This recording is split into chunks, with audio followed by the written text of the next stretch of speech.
Television সাক্ষাৎকার দিতে গিয়ে তিনি বলেছেন উনি শরিয়া আইনে বিশ্বাস করেন না। মনে আছে? এতগুলো মানুষ কথা বলেন, আমি বুঝলাম নাই, হ্যাঁ, নো, ইয়েস, হ্যাঁ বলেন। এই জাতীয় কথা আমাদের একজন নেতা বলেছে, তারা শরিয়া আইনে বিশ্বাস করে না। এটাকে আপনারা শুনেছেন? এই কথাটা নিঃসন্দেহ কুফর। একটা কথার কারণে ওই আল্লাহর বান্দার ঈমানটা চলে গেছে।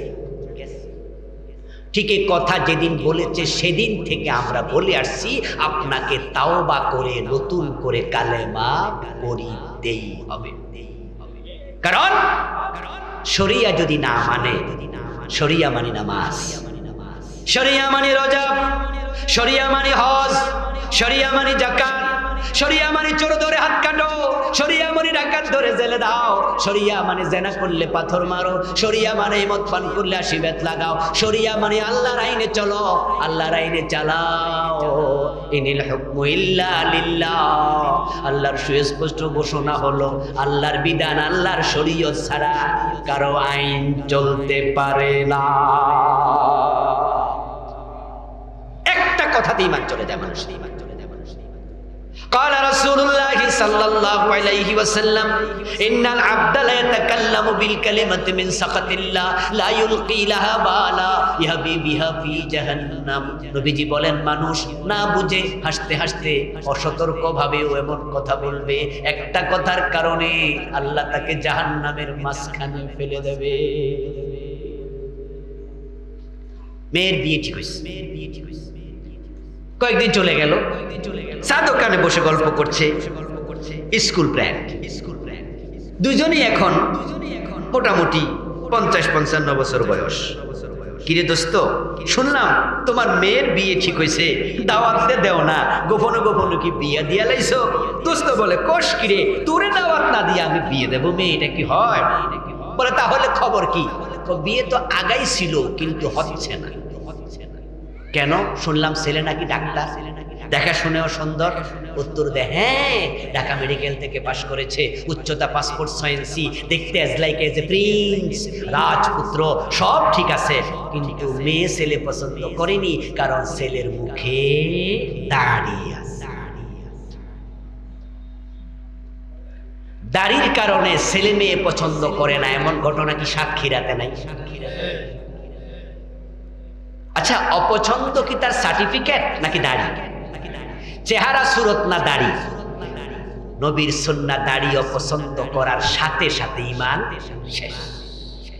এটা কুফর। আপনি টুপি মাথায় দেন না, আপনার ঈমান যাবে না।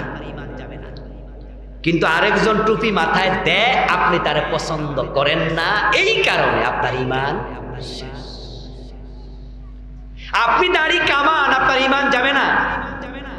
কিন্তু আরেকজন দাড়ি রেখেছে তাই আপনি তাকে পছন্দ করেন না, আপনার ঈমান শেষ। একটি কুফর বাংলাদেশের লক্ষ কোটি মানুষকে কাফের বানিয়ে রেখেছে, জঘন্য কুফর এই দেশে।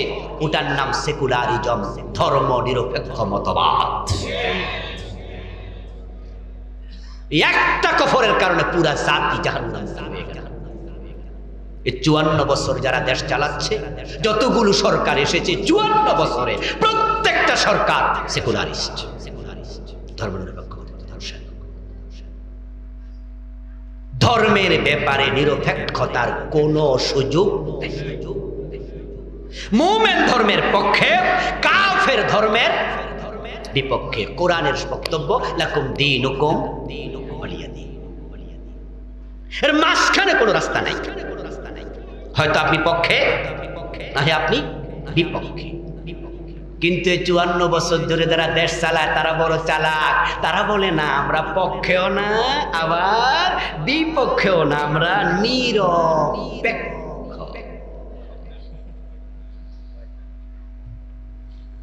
নিরপেক্ষতা কুফরি, এই বইটা আমি লিখেছি।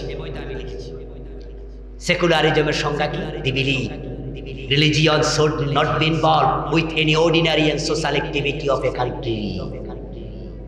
সেকুলারিজমের সংজ্ঞা শুনলে আপনি নিশ্চিত হবেন এটা কুফর। এই সংজ্ঞাটা আমি বানায় লিখি নাই, এটাও ক্যামব্রিজ ডিকশনারি থেকে আমি লিখেছি এই বইতে। সেকুলারিজম দি বিলিভ, এটা বিশ্বাসের নাম। Religion should not be involved, রাষ্ট্র সম্পৃক্ত হবে না, ধর্ম সম্পৃক্ত হবে না, নাক গলাবে না। Any ordinary and social activity of a country, রাষ্ট্রের সামাজিক এবং অন্য কোনো অঙ্গনে ধর্ম লাগবে না, ধর্ম নাক গলাবে না, ধর্ম থাকবে না। ধর্ম থাকলে মসজিদে আর মাদ্রাসায়, আদালতে ধর্ম লাগবে না, ব্যবসা বাণিজ্যে লাগবে না, লেনদেনে লাগবে না। অথচ আল্লাহর বক্তব্য দুখুলু ফিস-সিলমি কাফা, ইসলাম থাকবে সেখানে, তুমি থাকবে যেখানে, মুসলিম থাকবে যেখানে, ইসলাম থাকবেই সেখানে। যদি আপনি বলেন যে আদালতে ধর্ম লাগবে না, অর্থনীতি ধর্ম লাগবে না, সমাজনীতি ধর্ম লাগবে না, ধর্ম ব্যক্তিগত জীবনে মসজিদে থাকবে, তাহলে আমার প্রশ্ন, নবী মুহাম্মদুর রাসূলুল্লাহ সাল্লাল্লাহু আলাইহি সাল্লাম যখন 10 বছর মদিনা চালাইছেন প্রেসিডেন্ট হইয়া, তখন বিচার আচার কি মন মতো না আল্লাহর আইন মতো? আমার রাসূল বললেন, প্রসঙ্গত মহিলা চোর ধরা পড়ল, রাসূল বললেন হাত কাটো। পরামর্শ লইয়া রাসূলুল্লাহ পরামর্শ দেয়া হলো, হে রাসূল, ওসামা বিন যায়েদ আসলো, রাসূলের নাতি, যায়েদের ছেলে। ও নানা দাদা, এই মহিলার হাত না কেটে অন্য শাস্তি দেয়া যায় কিনা একটু বিবেচনা করুন।